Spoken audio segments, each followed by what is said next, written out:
5 से 6 साल के बेबी बॉय की ये शर्ट है। ये मैंने सारी स्टिच कर ली है। चलिए अब हम बैन कटिंग करते हैं। 4 से 5 साल का जो बेबी बॉय है उसकी तकरीबन 14.5 इंच, पौने 14 इंच, 14.25 इंच सॉरी, और 14.5 इंच के लगभग हम ये बैन जो है वो कट करते हैं।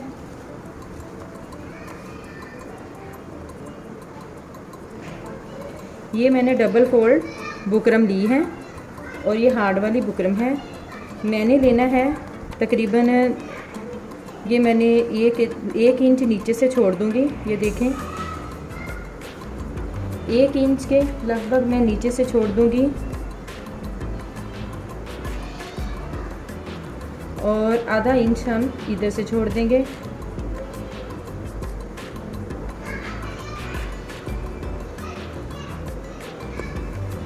हम तो इसको एक सीधी लाइन ड्रा कर देंगे।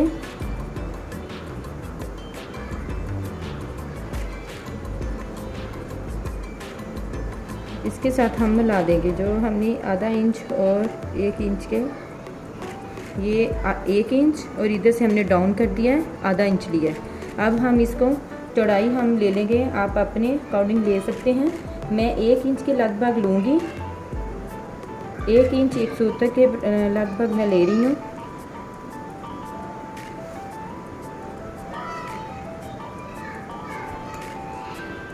इसी तरह हम इसको